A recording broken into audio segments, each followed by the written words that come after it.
Close your eyes. Is there a person there? Find the person who remembers all the stuff you remember. Do you see anyone there with a sign? Do you see a sign saying, oh, Ego's Palace, 2 doors to the left, next to the casino? Do you see any of that? Close your eyes and just look. Do you see anything? You see anything? You see anything, or is it like kind of like just empty or black, or like looking at space late at night? But isn't it true that although there's nothing there, you're aware of it? Isn't there awareness? Oh, so now there's nothing but awareness. Then you open your eyes and now there's still that awareness in some sort of world where everything comes to life. Notice how with your eyes open, what comes to life is here. Hey, all the dancing colors and people, right? Close your eyes. Where does it go? Sure, you can feel like you're still in this room because your senses are hooked up to your nervous system that says, I remember what the room I looked at a second ago looks like. But does it look the same? Not at all. Open your eyes. See, there's people, there's you supposedly, right? And there's a world. Close your eyes. No individual person, no world, yet there's awareness. So which one's temporary? Awareness isn't temporary. You close your eyes, you open your eyes, awareness is still there, right? You're aware of what you see when your eyes are open, you're aware of what you see when your eyes are closed. Awareness is there always. So what is true is what is always there. What does not change in time. Even when your eyes are open, isn't it true that the body you call your own is changed in time? Child, infant, toddler, adolescent, right? Changes in time. Hair grows up, we mow it down, it falls out, turns different colors, right? I mean, everything's changing. Even the thoughts you have about this changing body is changing. Even the perceptions of the memories that can't really change supposedly are changing, you see? What changes is temporary, and what is temporary is a temporary expression of this infinite awareness, but it is not awareness itself. Awareness is what witnesses. Awareness is what aware, is what's aware. And the reason I'm saying this in this way is because part of the dilemma of the spiritual path, and this is not something that's really spoken about too much, but I kind of figured this out this week because I was working in some individual sessions and I came to this conclusion by seeing this, tuning in intuitively into someone's subconscious mind a couple times and going, oh, that hasn't been seen. And in a few people it was the same way, and I went, oh my God, this is a universal thing that hasn't been talked about. And what it is that there's an assumption that attention belongs to the mind. There's a belief, not conscious, that attention belongs to the mind. Which is why, to the perspective of this mind, whatever it does not like, it tries to not pay attention to. You see? But attention doesn't belong to a mind. Attention is awareness. Therefore, wherever you place your attention, awareness meets itself. This body is a manifestation of attention. And wherever it guides its attention to other manifestations, the awareness that is no particular manifestation meets itself. You see? Form meets form, awareness is itself all at the same time.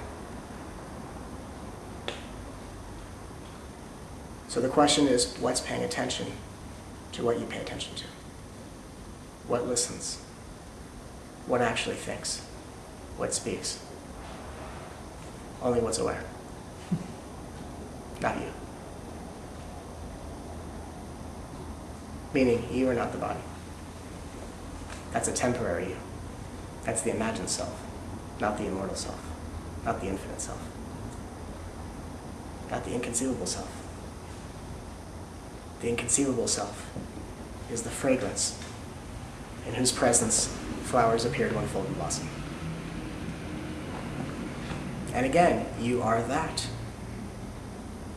Just being aware, but usually we have so many ideas about what we're aware of. We're just aware of our ideas, and then we're emotionally just experiencing the awareness of our ideas. We're not just aware of awareness. Awareness does not belong to mind. Awareness, or attention, is itself.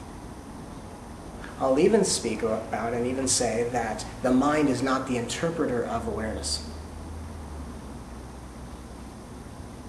The mind is not the interpreter of attention. Right? You see something, you think the mind is interpreting what you see. No. When you see clearly, you will see just by closing your eyes and just going, okay, there's only attention. What's paying attention to attention? Attention. It can be very simple. You have to see it for yourself. The mind does not interpret attention. The mind is an interpretation of attention. So the mind can't ever understand awareness because the mind is awareness's creation.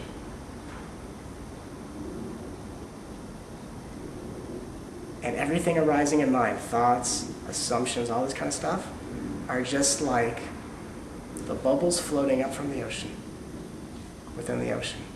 The bubble can't figure out the ocean. The bubble is an impermanent temporary experience, and we all think we're these bubbles trying to figure out the ocean. And we're calling that scholarly, you see?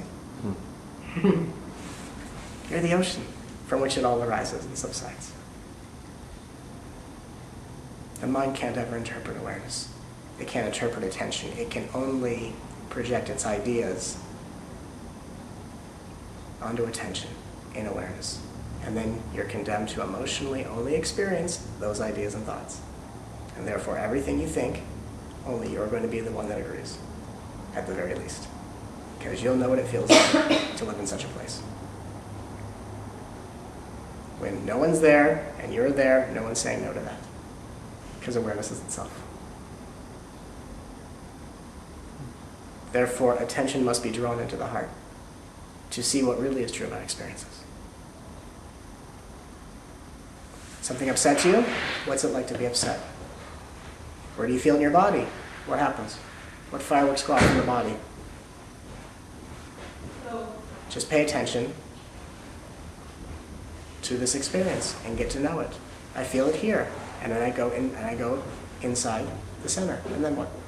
And then what? And then what? And then what? And then what? And then what? Perhaps you get to a space where nothing's there. It just becomes nothing. Then it's just nothing. But in the nothing, there's awareness that's aware of the nothing, isn't there? So perhaps there's nothing but awareness in that space. And perhaps in that space you realize that this is the space that everything is. Just being perceived through a psychological history of assumptions that this mind supposedly believes it has created. But this mind is an interpretation of awareness. So who's the real you? Inconceivable, without location, yet ever present and here, always.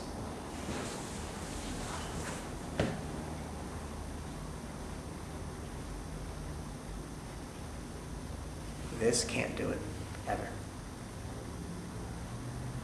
All you'll have is spiritually based opinions.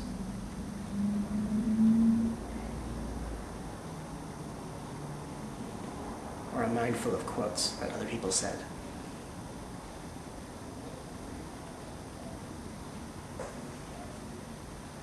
That if you knew the intention of the one speaking was to point you to the experience of what these words feel like when you become them, not what happens when you remember them.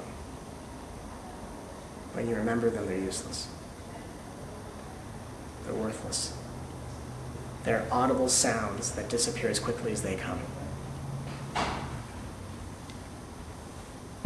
Right? The moans and drones of organized logic. Because it's all about what you feel, and none of it's wrong. But don't think about what you feel. Feel what you feel. Just be aware. Because awareness is aware.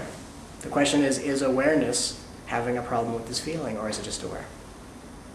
Is awareness having a problem with this thought, or is it just aware? Or the language used.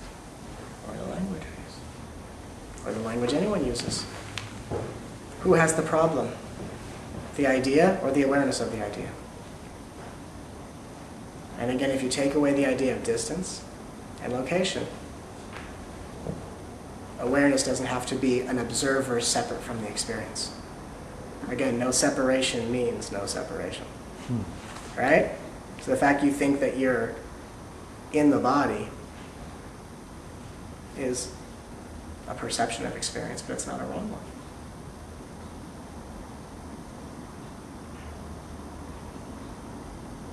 Perhaps awareness is aware within itself. So why are we trying to climb to the top of a mountain to look down on our world to feel free from it? And then someone mysteriously pushes you off the cliff and you fall back into the world you tried to escape, you see. What's aware is aware within itself. There is but one eternal witness, witnessing itself as itself. Individually, collectively, simultaneously.